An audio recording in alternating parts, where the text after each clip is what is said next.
I took a night security job at a corporate office building in Chicago during my second year of college. The building was huge, but at night, only the first 5 floors were accessible. The rest were under renovation and locked.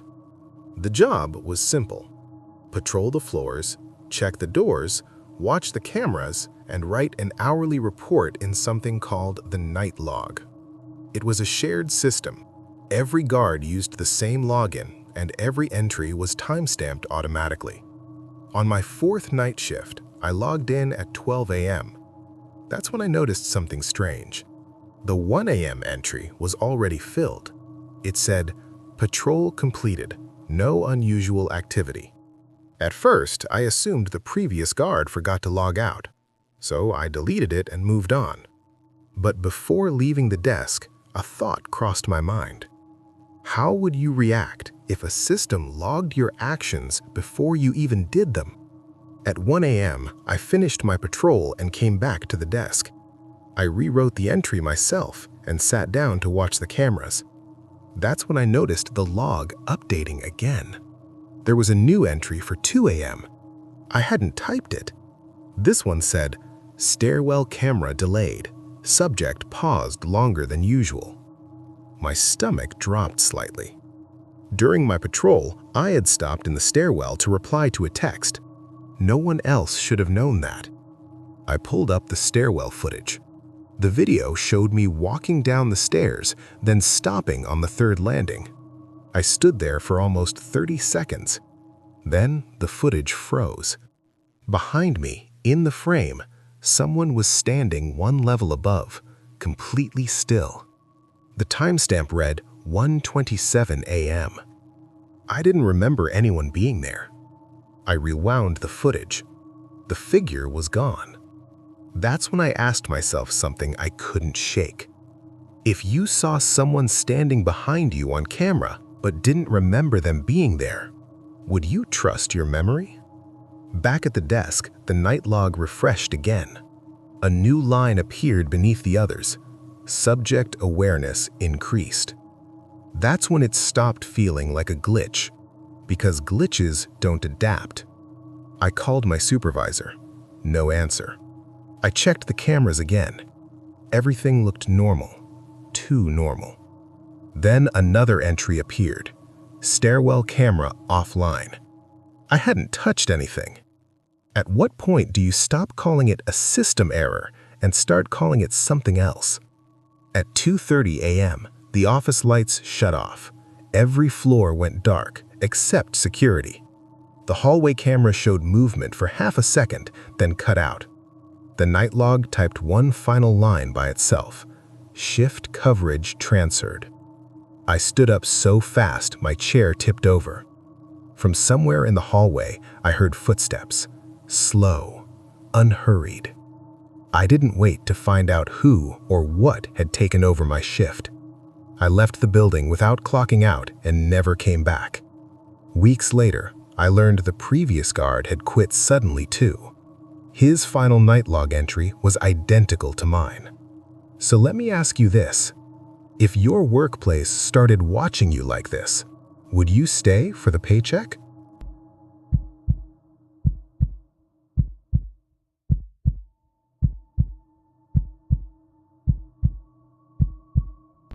I worked overnight at a roadside assistance call center in the UK. The shift ran from midnight to 6 a.m., and most nights were painfully quiet. At night, only 3 operators were on the floor. The rest of the building stayed dark. Around 3:40 a.m., I received a call that didn't show a number. No caller ID, no location. When I answered, I heard breathing. At first, I thought the line hadn't connected properly, so I asked if anyone was there. The breathing stopped. Then a voice whispered my name. I hadn't introduced myself yet. I hung up immediately. My coworker laughed and said prank calls happened all the time at night. But the feeling didn't leave me. So let me ask you this. Have you ever felt like someone knew your name before you told them? 2 minutes later, my screen lit up again. The call had been transferred. from my own extension. I hadn't transferred anything. When I answered, the voice said calmly, "You shouldn't have hung up." I muted my microphone. The voice kept talking. It described my desk, the coffee cup on my left, the crack on my monitor. Then it said something worse. "You sit closest to the emergency exit." I looked up. The glass door at the end of the floor was unlocked. Why would an emergency exit unlock itself in the middle of the night? I checked the security cameras. The hallway was empty. At 4 a.m., the system glitched. Every incoming call routed directly to my headset, all lines connected at once, all silent. I could hear breathing layered together, like multiple people sharing one breath. I took off the headset. The ringing continued anyway. At 4:12 a.m., the fire alarm briefly triggered, then stopped.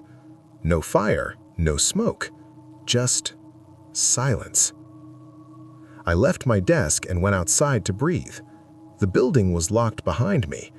I quit the next morning. A month later, overnight operations were permanently suspended. Apparently, multiple employees had reported receiving calls from inside the building after the system was shut down. So tell me, would you keep answering calls if you weren't sure they were coming from outside anymore?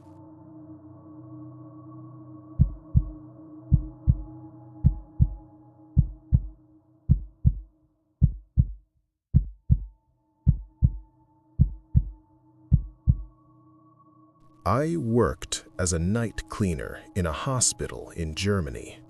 Most floors stayed active overnight, but one entire wing had been closed for years. No patients, no staff, no lights. We were told never to enter it. One night, while mopping near the elevator, the doors opened by themselves. The button for the closed floor was lit.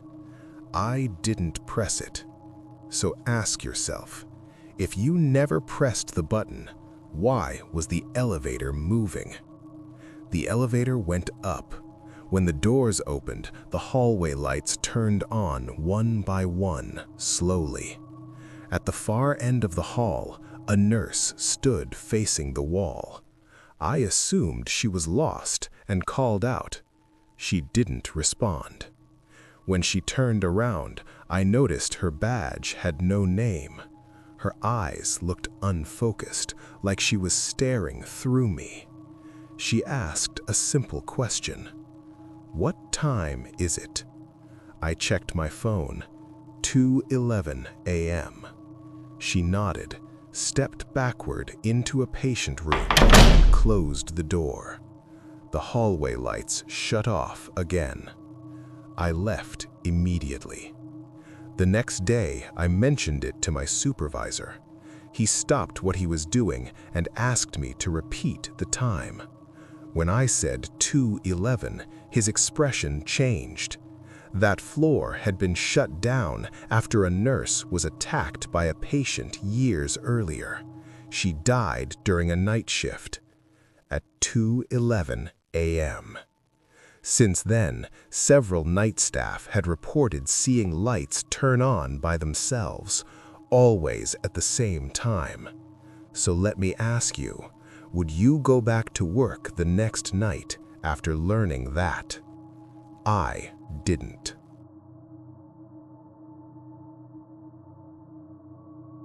That's the end of tonight's stories. If any of them stayed with you, you know which one. Let me know in the comments. And if you want more stories like this, subscribe. I'll see you soon.